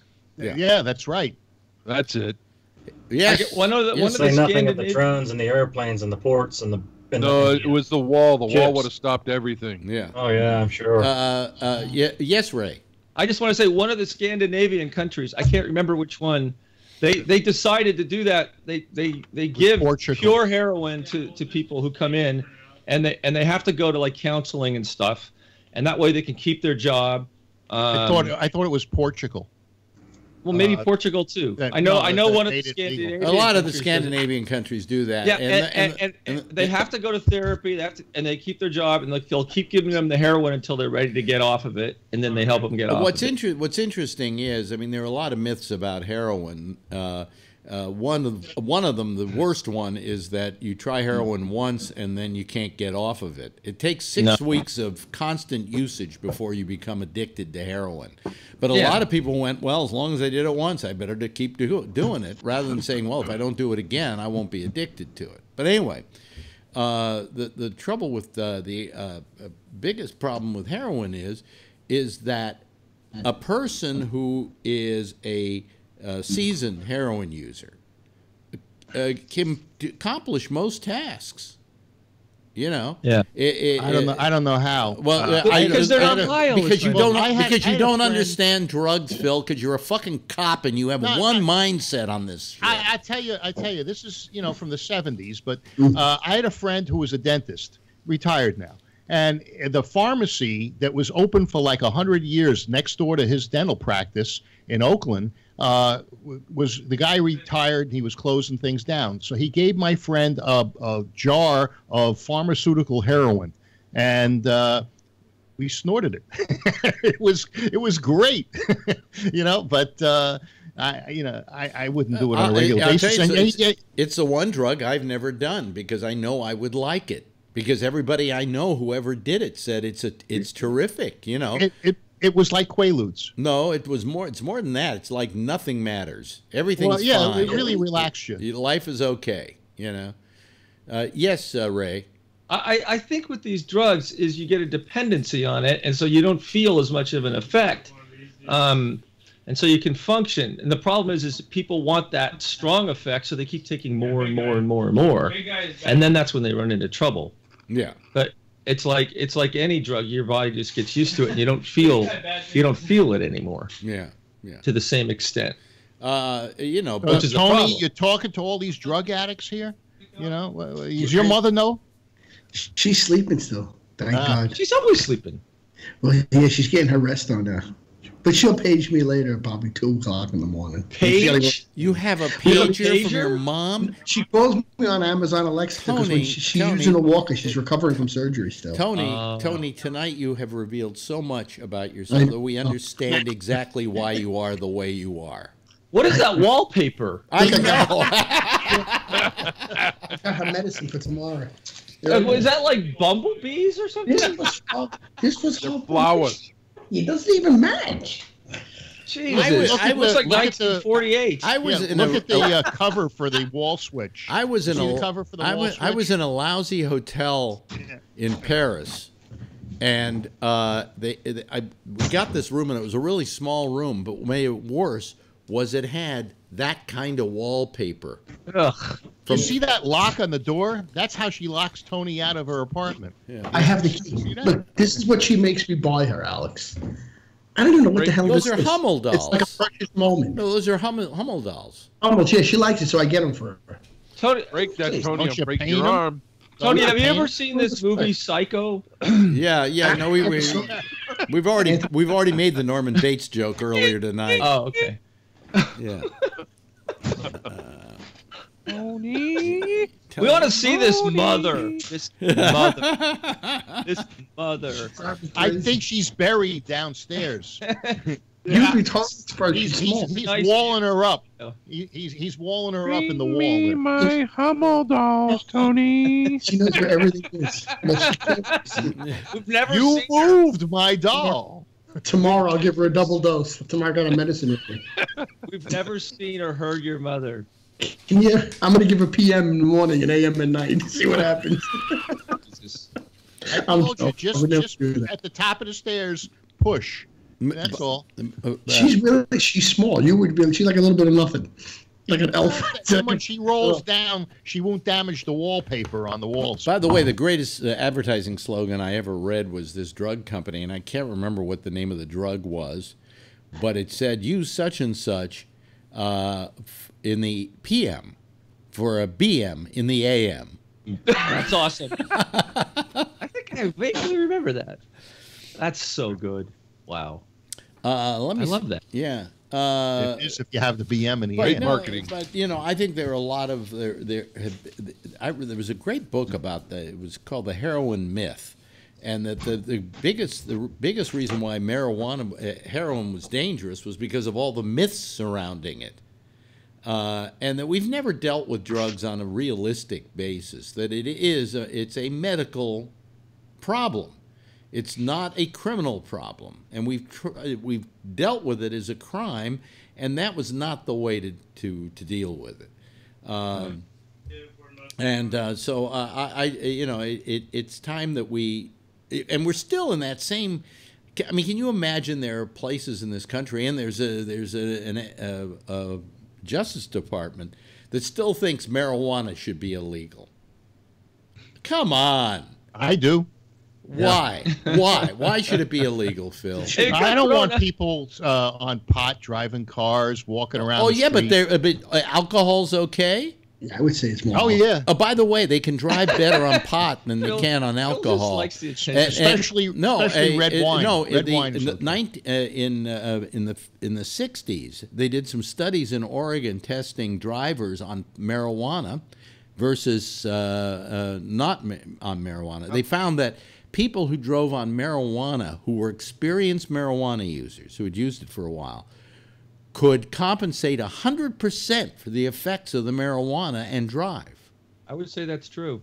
Drunks, those drunks that have been drunks for 40 years, they drive. They don't seem to have a problem. No, they cannot until they drive. kill somebody. They cannot drive. To begin with, a drunk always feels that he can drive. That's the Right, problem. that's what I mean. A guy It's the who same thing with the marijuana. a guy who's high on pot will say to you, Oh, marijuana. I'm not going to drive because I'm high right now and I'm enjoying it and I don't want to harsh my mellow by driving. No, a person on marijuana will know when he's too high to drive. You see, you don't believe any of this, Phil, but that's your cop mentality because it's kept the cops in business for years, busting What's people that for song? this shit. I like marijuana. You like marijuana. We like marijuana too. David Peel. Oh, yeah, the Lower East Side. That's it. Yeah. You love marijuana. I love marijuana. I mean, think of all the money they can make. 2 joints in the morning. I smoked 2 joints at night. Yeah, that was the what was that group? The Tokens or not the Tokens. The Fugs. No, I forgot. There was a name for the group. I remember the song though. We were playing it. There's about 20 different versions of that. Yeah, it's just that I think that we need to reassess the whole drug problem. By the way, a statement that I heard that I really have to endorse, I heard the other day on one of the news programs from one of these pundits. He said, Trump keeps talking about building a wall. He said that technology is on the same level with building moats and putting alligators in them. They work. They work. Yeah. If you had a moat with an alligator in it, would you swim across it? I would jump from alligator to alligator. Walls don't work, and that technology does. Yeah. And that the idea of building a wall is a waste of time, and that why don't you build a moat with alligators? I mean, it's the same. It's 1,000-year-old technology. Why do all these other countries have walls around them? Which ones? Even Mexico on the Guatemalan border. Name one. I said Mexico on the Guatemalan border. I'm not aware of a wall on the Guatemalan border. There is. Berlin, the Berlin wall. Yeah, what happened to that? What happened to that wall? Reagan tore it down. But it worked. Did you see many people getting out of East Berlin? No. There were tons of people getting out of East Berlin. They got shot before they got over the wall. Boy, are you uninformed? Oh, you know which one works good? The North to Reagan. Well, there isn't a wall. There isn't a wall between North Korea and South Korea. No, they got a demilitarized zone. It's 15 miles wide. Yeah, but it's not. But there's not a wall. No, there's no wall. Yeah. It's a 3-thing electric fence. And people sometimes crawl under, and they make it once in a while. Once they want a wall, they should do like one of those dog things. Remember the invisible dog fence where you go, if the dog goes past it, they shock them. Oh, they sell that. They sell that in this country wear too. one of those. Every Mexican should have to wear a zapper, a dog zapper. Every brown person. Yeah. They sell that in this country too, Bree. You can get them on Amazon. Wish me luck. Either that or Bree, are you bragging that your mouth is fresh? Well, I'm going to the dentist today. Whenever I go to my dentist, I have to get ready for a crown, and if it's really bad, a root canal, which I have never had. I do not want. I'm very fearful. My dentist. If they're anything like the dentist today, the last root canal, they just gave me Novocaine. I didn't feel anything. No, yeah, don't worry about it. I've had 6 or 7 root canals, man. I've got a whole. It's a piece of cake. I've got tons in my mouth, but let me tell I didn't budget for it. I went to a good dentist because of an emergency last month. Now I'm going to the one who's offering a big discount for faculty and staff, and I'm just hoping. She's been doing it a long time. She's trained in Canada, but she's from India, and she seems to know what she's doing. Although one thing that did give me a little trepidation was when she was talking about the crowns, she was giving me the options, and one of the options was a metal crown, metal. You don't want metal.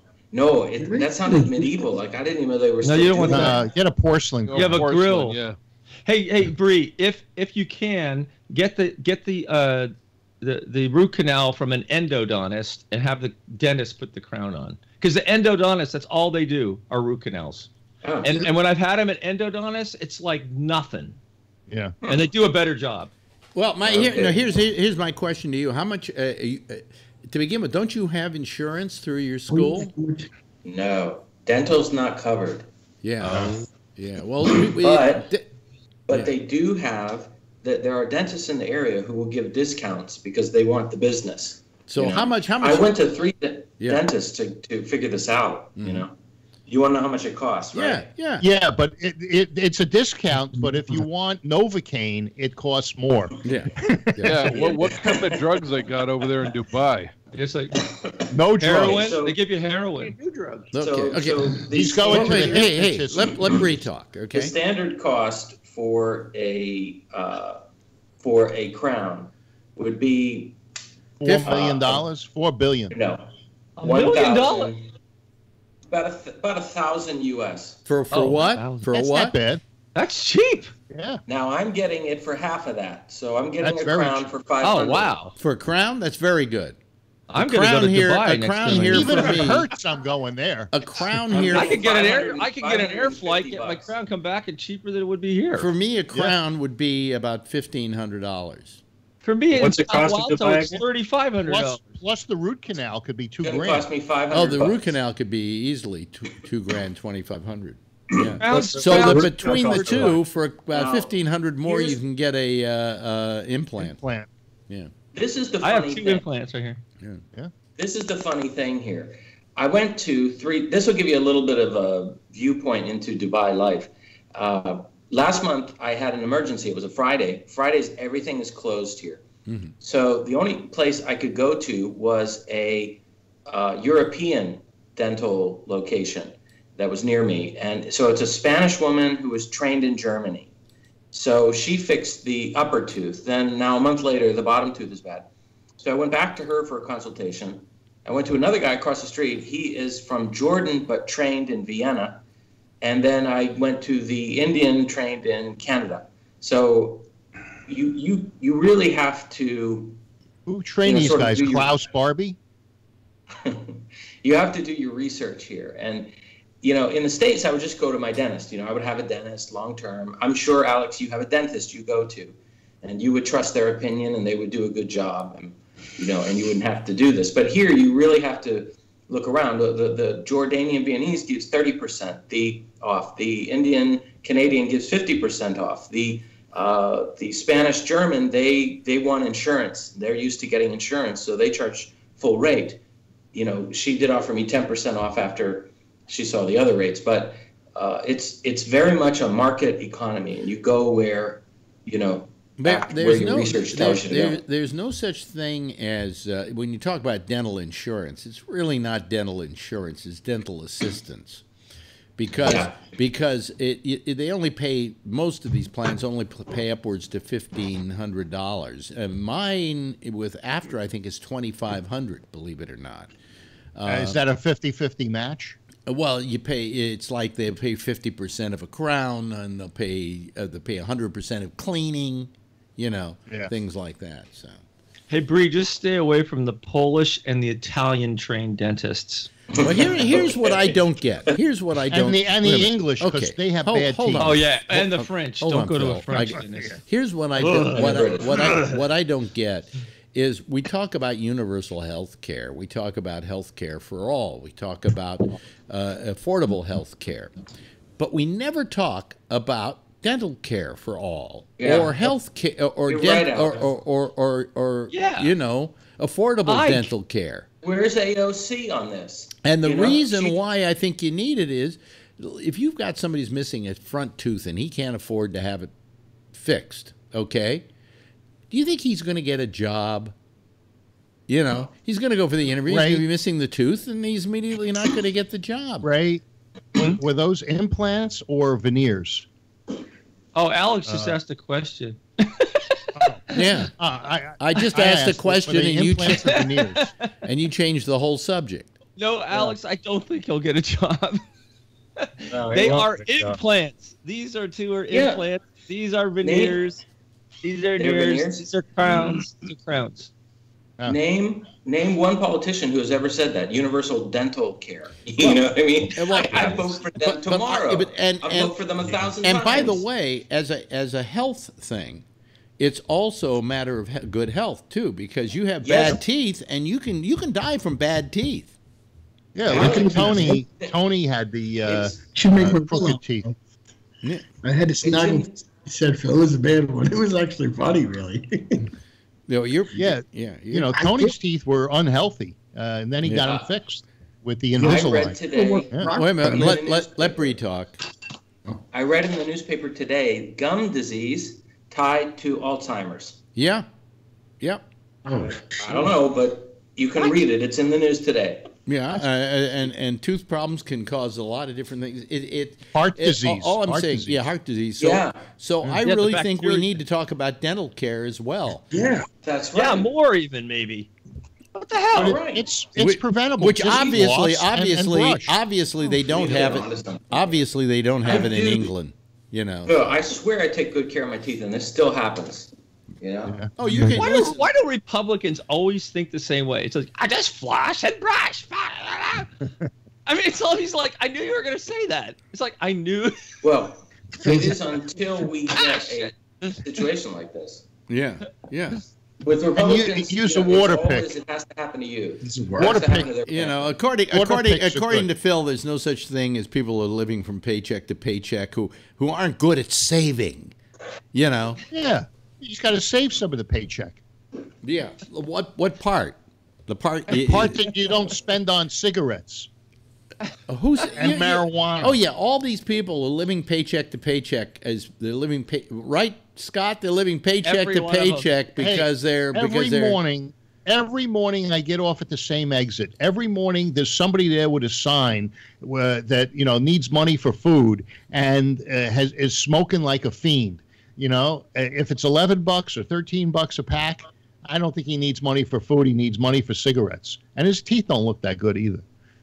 Yeah, but aren't there some people who have those signs who aren't smoking, Phil? Mm-hmm. Aren't there some of those people who aren't smoking? No, they all smoke. They all smoke. Okay. Oh yeah, every one of them. Every one of them. Every single fucking one of them smoke. Yeah, and the actors too. No, actors don't smoke as like they used to anymore. Yeah. I used to hate that. It used to be like up until about 20 years ago, every actor smoked. And sometimes they still do. I can't stand it. And once one starts, everyone starts smoking. Like they all want to be part of the group. Yeah, well, I don't understand why people still smoke. I just can't wrap my head around it. When I would go to the dentist that I'm going to today at 12 noon. Along the he's counting the hours. He's counting the hours. God, I hate this. I had a dentist in Singapore who I ended up really loving because he would do stuff and I wouldn't feel anything. But then the dentist I had there last month, I could feel stuff. So I don't know. It depends on who you go to. Well, I'll tell you. I'm telling you, go to an endodontist. I'll tell you. One of the biggest things that happened to me was when I suddenly started going to a dentist who in the 70s and then into the 80s and 90s gave you gas. And I'm telling you, once they give you gas, they could pull every tooth out of your mouth and you wouldn't give a shit. You know? You don't care. Go ahead. I used to. Yank them all. I No, used Phil, to. Phil, let me when they finish. clean my teeth. Phil, you don't have to have a comment on everything. Yes, I do. Yes, he does. Yes, he does. He's jealous of you getting Yes, I it. do. He's the idea man. Yeah. They have an endodontist. No, but I mean, when it came to Ishmael. There you go, Bree. Go to him. This is- She's Go to her. she's good Oh, looking. hey, wait a minute. Bree, Bree, my you dentist. gotta go to her. That's my dentist. That's your dentist? No, go to the endodontist. How do you go to your dentist and have her work on your mouth without getting a hard-on, for Christ's sake? Alex, stop. You don't. You just get the hard on. Hell, she could pull every tooth out of my mouth, and I'd say, thank you so much. I'm gonna, I'll be back tomorrow. Yeah, right. It looks like they've got a new dentist from Greece. Ooh. She's don't a want to general preach, dentist. Oh, wait. Oh, They go in through the rear. where do you get dentists like this? Where do you get these good-looking, hot dentists? Damn. God, I mean, It's not making me feel any better. I'll have to I have go. a I'm female still dentist, thinking but she out. don't moving look to anything Dubai. like that, I'll tell you. So that's your dentist. Wow. So they do have an endodontist, so that's who I'll talk to if I need the root canal, right? Yeah. Yeah. I would. Yeah, I would. Now you would think They also have a homeopathic practitioner. No. Now that I like. No. Don't do that. Wait a minute, Tony. They'll give Tony? you a shot of whiskey. I'm going to have to cut you short because she's Not calling. Dubai. She's calling. Okay, wave She must be in the Dubai bathroom. to him. Wave I took- I can tell you, goodbye, Tony. No whiskey in Dubai. Yeah. I can tell you one other funny thing. When I was doing research for this and getting the prices, I had one online where they said, do you want to do it in Dubai or India? And I'm like, well, Dubai, that's where I live. I don't want to have to go get a visa and go to India. But it turns out it was like, let me look up the price. To go to India to get the crown, or it's either a crown or an implant. I have to look this up. I can tell you the price here. Hold on. If I were willing to fly to India, the crown is about $390. Yeah, but the flight. How much is the flight going to cost you? Yeah, you can get a sale on a flight for $100, $200. Yeah. Really? Yeah. Hey, Bree, how much does it cost to fly from like San Francisco to Dubai? It varies, depending on if you're going to get a. Like I bought a ticket way in advance. Maybe $800. Okay, I could fly to Dubai, get my thing for $500, come back. I still would save $3,000 over getting it in Palo Alto. Next time I need a crown, I'm going to Dubai. Plus, while she's working on you, you can get a boner. Exactly. People go to Mexico and Thailand and all of these places. I'm never going here to get medical. Yeah. Alex, I have to tell you something. They don't put their photos on the website, but really the ones that you would like to see are the receptionists. Really? Yes. The receptionists, it's like they come in and it's like, do you want a job here? And the first box is, are you incredibly hot? Yes. Yeah. You're hired. I got to live there. Yeah. And mostly they're from Southeast Asia. They're mostly Filipinos.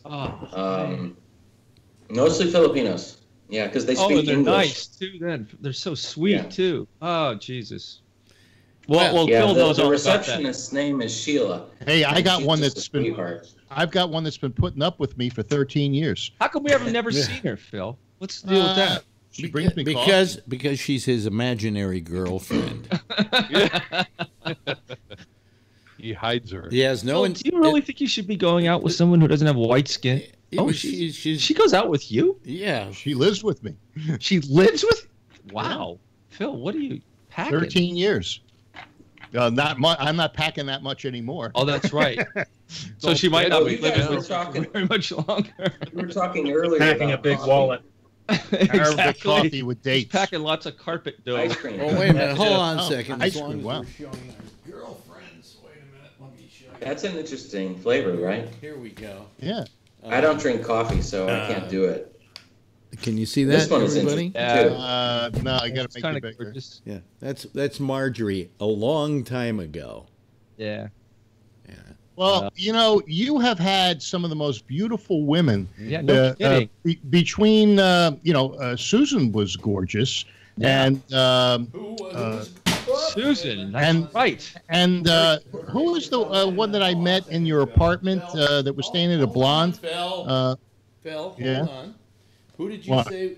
Let me put my earphones on because I can't hear you. Who did you say was gorgeous? Susan. Susan. Oh, Susan was amazing in her day. Yeah. She looked like Elizabeth Taylor. Yeah. She was. Yeah. I remember her. And she was funny, too. Alex? Yeah. Do you want to see some of the women who randomly message me from around here? Jesus, man. What do you... What, do they want to sell you a tooth? No, they want to do other things. Ah. Oh, wow. Well. Do they have those kinds of things in Dubai, or do they get arrested? No, they don't. It must be a rip in the space-time continuum. So the thing Nice.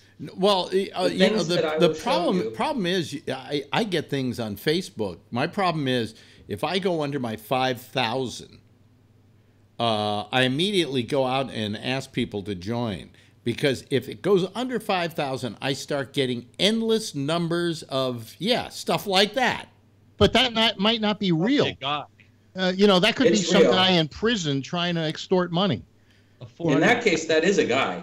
Yeah. And they are real. Is that a girly boy? Yeah. Yeah. That's what Schwarzenegger said. So I get these messages that just pop into my feed. Why do they feel that you are a potential customer for them? Well, probably because I'm white, and I have my real name and photo there, so I'm not, anonymous and you kind of like Sean Connery. Yeah. Well, I'm kidding. Oh, see, there's There's a real. There you go. Where? That was an actual person. What picture? Oh, there was a wife behind me. Oh, wife behind you. Oh, real life I'm person? talking too loud. Oh. I talk and talk. All I do is talk constantly. How long have you been married, Ray? Let's see, 23, 24 years. Wow. I can't find any more. I deleted them. Yeah, So. almost. My last one kicked me to the curb at 23 years. Oh, shit. Really? You were married 23 years before she got smart enough to get rid of you? Yeah. Yeah. Wise Here we dog. go. Mike. Now, here, you want to talk about length? And we're not talking about size here. We're talking about years. Scott, how many years have you been married? Oh, there's a pussy. 29. 29 years. You weren't married before then, were you? No. No, so it's your only marriage. And there's some real pussy. Who is that? I call him Morris. Every time I walk to the metro, he's sleeping on one of the cars, and I'll take him some chicken or some treats. Oh, okay. So he kind of lives in the complex, keep him warm on cars. Yeah. He sleeps on the cars. He meows. He says hello to me. He recognizes me now, and he'll meow and say, you got any food for me or something. Yeah. He's a worthless, homeless cat who doesn't deserve to live. Well, thank you. Now you're sounding like no Phil. dental insurance. He brushes his flosses. He probably smokes. By the way, we were talking earlier about marijuana. If I can throw something in here about marijuana. Here's something funny. And CBS has rejected an attempt by a multi-state cannabis company to run an ad during the Super Bowl calling for the legalization of medical marijuana. It's Acreage Holdings, which is backed by John Boehner, not the John Boehner. It is the John Boehner. Yes. Says the network turned down its request after seeing a rough outline of the proposed spot. While medical marijuana is now legal in more than 30 states, the federal prohibition on cannabis has restricted research and made it difficult for some potential patients to get their hands on the drug that proponents say will help treat seizures, pain, and other ailments. The report quotes Acreage President George Allen saying the commercial aimed to create an advocacy campaign for constituents who are being lost in the dialogue. In a telephone interview, Allen is quoted as saying it's hard to compete with the amount of attention something gets when it airs on the Super Bowl. The Super Bowl, scheduled for February 3rd, will feature Los Angeles Rams, blah, blah, blah, blah. They will not sell them time to run an ad proposing that all states legalize medical marijuana. Yet this is the same organization that is taking endless numbers of ads for alcohol. Right. What a hypocrisy. And John Boehner is a big proponent. He's got a investment group that he's leading too. Yeah. You know, he was going to do the commercial, and the tagline was, "It's so good, it makes me cry." John Boehner. Yeah, we get it, Phil.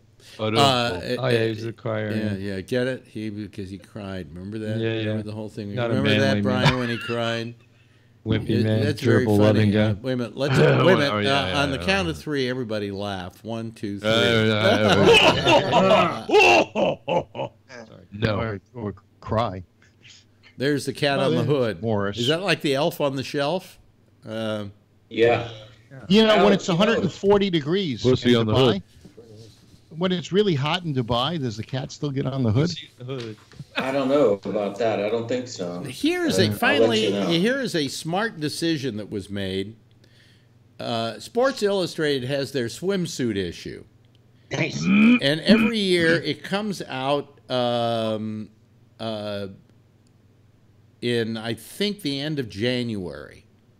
Could be. Probably to coincide with the Super Bowl and things like that. Well, they're holding it off now for 4 months because they finally decided it's stupid to run a swimsuit issue in the middle of winter. No, it's not. You don't get to see women in swimsuits in the middle of winter unless you're in Miami. You know. He said now sports are, as well as swimsuits, are year-round sports, noting that newsstand sales have been off in recent years, but it's not clear if it's because of the backlash against a magazine of scantily clad bikini beauties in the Me Too era. Do you think that's hurting people from buying the swimsuit issue? Because, oh, gee, now I respect women. I don't want to see them in bikinis. No, I just think Bikinis will never that go out of style. I think that the sales of magazines in general are off. In today's news, they were laying off, I think, 40% of BuzzFeed. Gannett laid off a whole bunch of their journalists. So what's happening is that media, that kind of media, just isn't popular enough anymore. And we don't know. The fact of the matter is that I said last night, and nobody could come up with a good answer for this. I don't see newsstands anymore.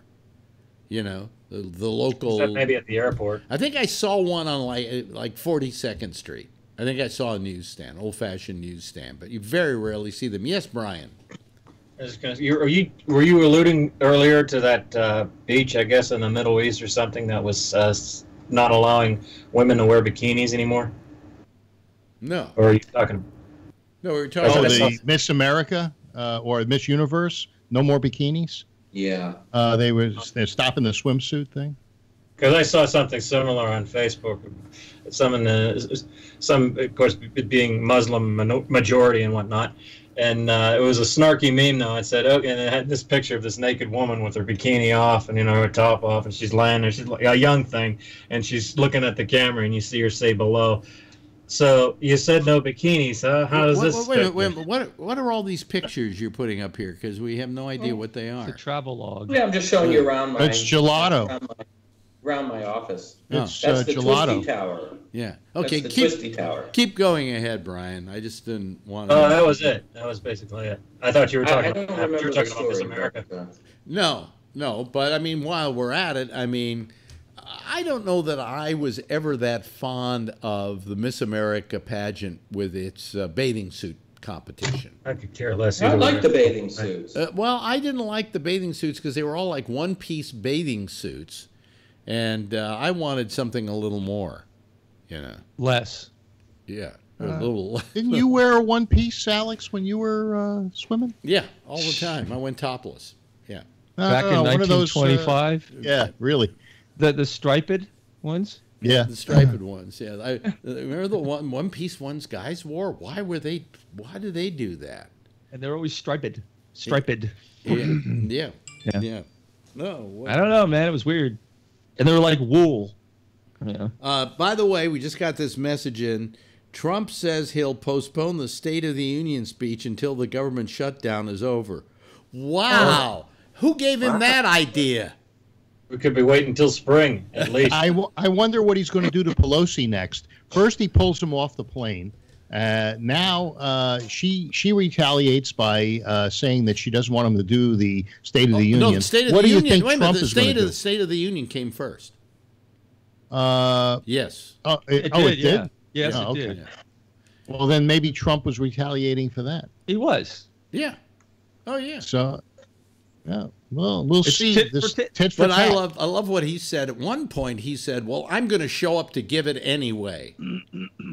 What? I hope he does it from the Oval Office. He's a gate crasher? I mean, what is this? The guy is like, he's acting like a petulant child now. It's getting ridiculous. Wait, and Pelosi isn't? No, Pelosi isn't. Oh, come on. No. Come on, Emperor Alex. You're has lost blind. his clothes. Blind to what's happening. Yeah. Yeah, I'm blind to what's happening. I agree with Phil 100%. What? I agree with everything Phil says now. It's my new. I see the light. Was there drugs in that sandwich I gave you? Probably. It worked, man. I'm on your side, brother. Oh, boy. Yeah, no. I'm looking at Dubai receptionist pictures. Damn. Oh, really? Wait a minute. Yeah. Where did you find Dubai receptionist pictures? I just Googled Dubai receptionist. Wait a minute. Can you hold on a second? Hey, now Alex is going to lose viewership because everybody's going to be going to Dubai reception. Receptionist. Dubai receptionist. Can you put it up on the screen? Well, receptionist photos? jobs in Yeah. Dubai. Front desk receptionist jobs in Dubai. It's just No, receptionist I look under jobs. images. Oh, look under images? Yeah. Fuck. Apparently, there's no Me Too over there, huh? Well, wait a minute. There's a woman here that looks like Glenn Close. I don't know if that counts. Hey, if you touch one of them in Dubai, they chop your arms off. Yeah, that's what happens, Phil. Yeah. Anyway. Or your penis. Wow. Oh, there we go. There's some of the but those are models they hire for the ads, okay? Yeah. That's all fake news. All right, let's see. Yeah, How that's come all they have fake mustaches? Well, they're Arabs. Yeah. Oh yeah, all Arabs have mustaches. They got unibrows too. Yeah, unibrow. They pluck them though usually. And let's see here. Yeah, she would be very. There's a couple here that are like, yeah, that's very. I'll show you one that like my image of like every single one of them. Yeah. There you go. There you go. Yeah. That's like the standard. If you fit that standard, you got the job. Weinstein, by the way, Harvey Weinstein got rid of his old lawyers, and he's hired new ones. He hired 4 lawyers, including ready Turtle? No. Here is the name, Jose Baez. Do you remember Jose Baez? Yeah, he ran the elevator for Danny Thomas. No. JC Anthony, Here's one. Jose Jimenez. Do you remember Jose Baez? Receptionist job. No. Huh? There you She's go. looking. There you go. She'll find one. Yeah. Oh yeah. Look at that little doll face. Anyway, can I just mention who? Oh boy, I'm helping somebody get a job, Alex. Yeah, Jose Baez. Do you remember what Jose Baez was? Does the name sound familiar? Joan Baez's cousin. Think Casey Anthony. Casey Anthony, yeah. Yeah, Oh. his attorney. Also a former sports star, another lawyer for Aaron Hernandez, another one for Kobe Bryant. And in a strange twist, one of Weinstein's own Hollywood accusers. 2 of the attorneys, Jose Baez and Ronald Sullivan, represented actress Rose McGowan last year in that Virginia drug case. And pleaded no contest last week and was among the first of dozens of women who came forward to accuse Weinstein of sexual assault. So he's getting some interesting lawyers in his. Her case got thrown out, Rose McGowan. Yes, courtesy of these lawyers. Yeah. And now they're working for Weinstein.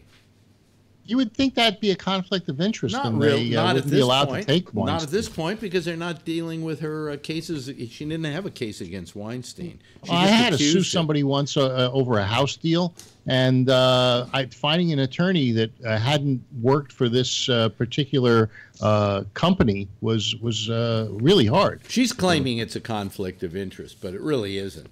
Because they I don't weren't. know. I think it is. No, they were representing her in a criminal case. They weren't representing her in a case against Weinstein or for any of this Me Too stuff. Isn't this criminal? This Weinstein one? Yes, this is a criminal case. Yeah. Yeah. Yeah. And she was the accuser. So how could they how could She was one of the accusers of Weinstein, but she never filed charges against him or anything. Then she went out and got arrested, I think, in a drug bust or something in South Carolina. I just threw the article away. How could she have not filed anything if her case got thrown out?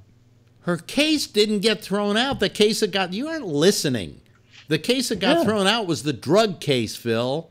No, Rose McGowan. No. Was that Ashley Judge?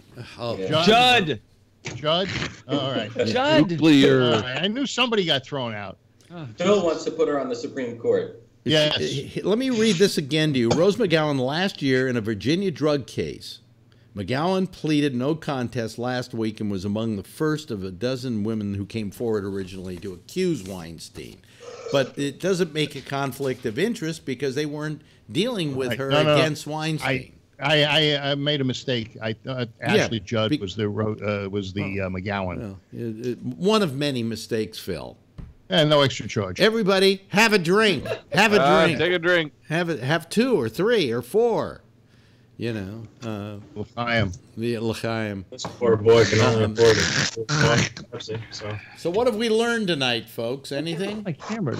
If you want a receptionist, We learned I'm afraid of dentists. Yeah, he's afraid of dentists, and look at who he's going to. I learned I'm going to Dubai for all my future dental work. Yes, right. Wait a minute. It's going to be cheaper and more fun. What's H&H? You keep holding Even stuff the M&Ms up. are cheaper here. That's something that Tony would send you. H&H. It's, what is that? M&M's. Well, no, H&H Bagels in New York City. Instead of M&M, it's H&H. Yeah. Hell in hell. Yeah. Well, anyway, I guess we've learned absolutely nothing tonight. And why is this night different than all other nights? Look at Scott. I may not be able to speak tomorrow. Look how quiet Scott's been tonight. I'll be like this the whole time. Say something, Scott. Yeah, he's always quiet. And Brian, too. Yeah, Brian's been unusually quiet tonight. Wait for Jack to say something. Yeah, but Brian, could you say something really disgusting? There was no scum sucking anything that he could talk about tonight. So shit. Anyway, there's the theme song, and I love it. Bree has nothing but visuals he puts on the screen. Cats on hoods and kittens on mittens. Yeah, I wasn't able to tell anybody to go fuck themselves and spoon it in of a 2x4 tonight. So okay, well, there's always tomorrow night, Brian. Thank you, Phil Meyer, for being with us tonight. Kevin, thank you for joining us. I didn't want to disappoint Ray. Thanks to Tony for having been here. Brian, Scott, thank you. Ray Renati, thank you. And Debris in Dubai, thank you so much. Will everybody give a big wave goodbye to our audience out there? Yeah, there they go, folks. That's what it's all about. And let me hang up on them and turn off the lines so that Jack Bishop can use them next on The Intersection, which is next right after us. Tomorrow night, it'll be Damien with The Exchange at 9:30, and then back again here at 10 o'clock tomorrow night will be moi. With the Ramble.